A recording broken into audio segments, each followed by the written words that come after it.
మాజీ సర్పంచ్ అదే విధంగా దేవస్థాన డైరెక్టర్ పెద్దలు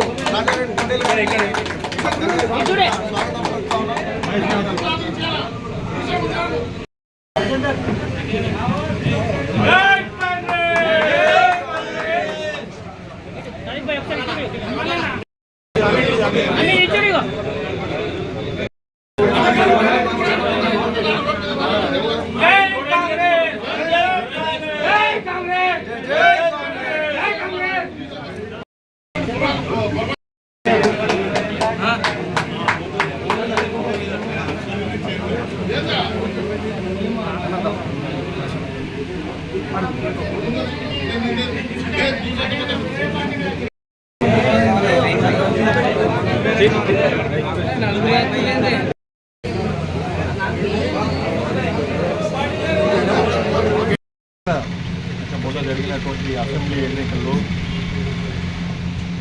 ప్రజల ముందుకు గ్రామానికి వచ్చి పార్టీ శ్రేణులు మేమందరం పార్టీ యొక్క పాలసీని రేపు ప్రభుత్వం వచ్చిన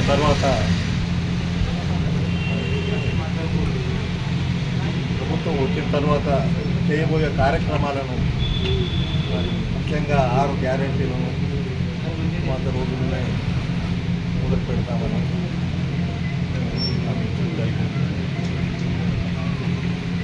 అయితే ఇప్పుడు అందరి తెలుసు ఇప్పటికే 2 విడతల పార్లమెంట్ ఎన్నికల ప్రక్రియ జరిగింది. రేపు 3వ విడత కూడా జరగబోతుంది. 13 తారీఖు నాడు 4వ విడతలో మన తెలంగాణ మరి మన ఓట్లు వేయబోతున్నాం. అయితే ఈ 3-4 నెలలలో ప్రభుత్వ చేస్తున్నటువంటి మంచి పనులను ప్రతిపక్ష పార్టీలు మొన్నటి వరకు మరి 10 సంవత్సరాలు ప్రభుత్వంలో ఉన్నటువంటి వ్యక్తులు మరి ఈ అపోజిషన్లో ఉండాలంటే వారికి మూడు పడకుండా మరి లేనిపోని అసత్యాలను మరి ప్రచారం చేస్తున్నాం. 100కి 100 మేము చెప్తున్నాం. 6 గ్యారంటీలు ఏవైతే ఇచ్చామో తప్పక చేస్తాము. సరే 100 కాదు, 120 కాదు, 150 రోజులు కావాలి. మీకు తెలుసు మొదటికి ప్రతి సభలో మరి మా ముఖ్యమంత్రి చెప్తున్నారు 2 లక్షల రుణమాఫీని ఆగస్టు 15 తారీఖు నాడు చేస్తానని ఒక ప్రమాణపూర్వకంగా ప్రతి మీటింగ్లో ఘంటాపథంగా చెప్తుంది. దానికి ఇంకా సందేహం ఒక్కటి చెప్తాను మీకు. మీరు చెప్పేది ఏంటంటే టీఆర్ఎస్ పార్టీ 9వ తారీఖు డిసెంబర్లోనే రుణమాఫీ చేస్తా అన్నారు, ఇంకా కాలేదు అని. ఒక్కసారి 2018కి ఒకసారి వీళ్ళు కూడా వాళ్ళు ఏం చేశారో ఏం చెప్పారో చూద్దాం. 2018లో 11 డిసెంబర్ నాడు కేసీఆర్ కూడా 1 లక్ష రుణమాఫీ చేస్తా అన్నారు. 11/12/2018లో మరి ఆయన కూడా రుణమాఫీ చేస్తారు. 1 లక్ష రూపాయలు రుణమాఫీ చేస్తారు. సరే 4 విడతలు చేస్తారు.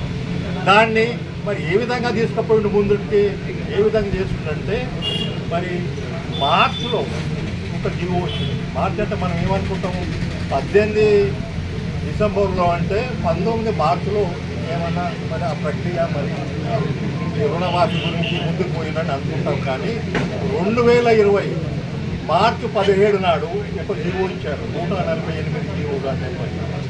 ఆ రోజు కొన్ని విధి విధానాలు చేస్తూ 25,000 రూపాయలు రుణమాఫీ ఇప్పటి నుంచి మొదలు ప్రక్రియ అంటే దాదాపు 15 నెలల తర్వాత అప్పటికి వాళ్ళు నిద్రావస్థ నుంచి లేచి ఒక జీవో విడుదల చేసి 15 నెలల తర్వాత చేస్తామన్నారు. కానీ ఇప్పటికి కూడా కొంతమంది దాదాపు 17 లక్షల మంది రైతులకు ఆ ₹1,00,000 కూడా రుణమాఫీ కాలేదు.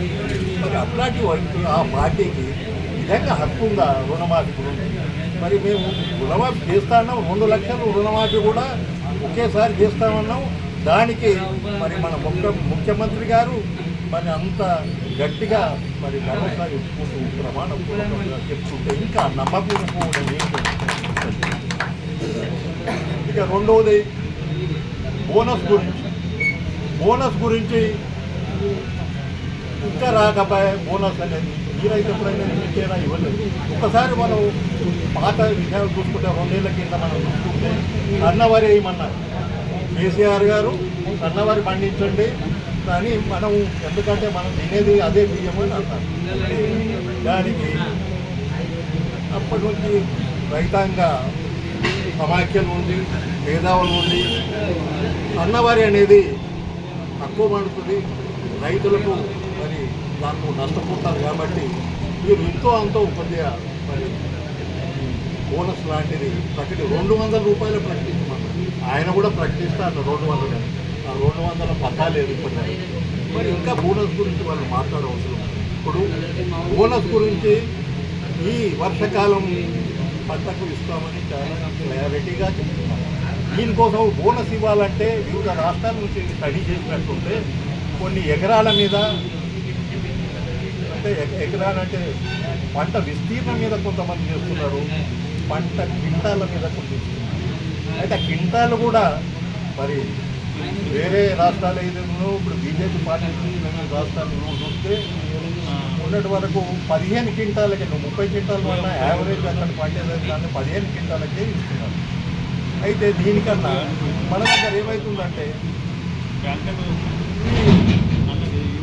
మనం స్టార్ట్ చేసే వరకు మనం ఏదైతే కొనుగోలు మొదలుపెట్టే వరకే రైతులకు కొంతమంది మరి పైనుంచి వర్షం పడుతుందను, ఇది నేను కాపాడుకొని ఎంతను, ఈ జల్లడి పట్టుడు ఎట్లా, ఈ తేమ తీసుకొచ్చుడు ఎంత అని కొద్దిగా రైతు మిల్లర్లకు.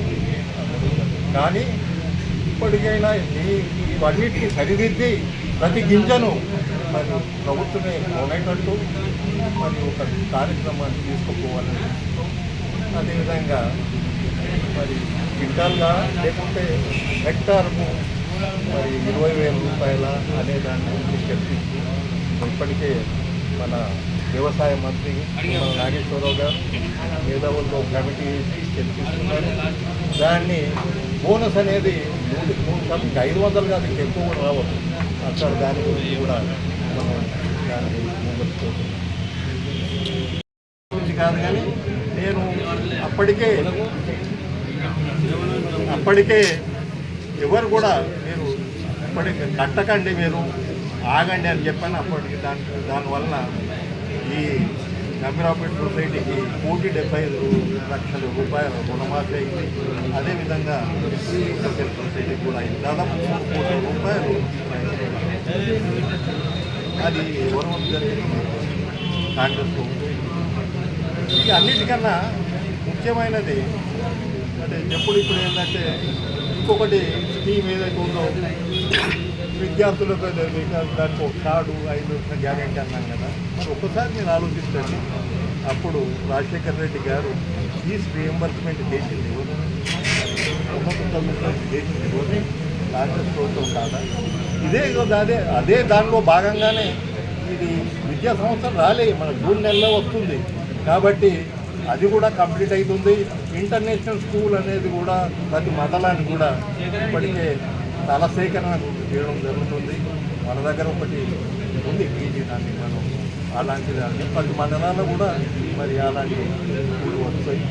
కాబట్టి మరి ఎక్కడ మరి హామీలను మరి అమలు చేయలేదు, ఈ 3 నెలలు చేస్తారన్నారు, వాళ్ళు ఏదేందో మరి అందరూ ఒకసారి ఆలోచించుకోవాలని మరి ఉన్నటువంటి మేము మా కార్యకర్తలందరం మరి ఈ గంభీరావుపేట మండలంలో కాంగ్రెస్ పార్టీకి ఇదివరకు ఎన్నడూ రానటువంటి మెజార్టీ మరి ఈ ఎన్నికల్లో తీసుకొస్తామని దానికి ఆ భరోసాను మరి అందరూ మన కార్యకర్తలు నిర్వర్తిస్తారని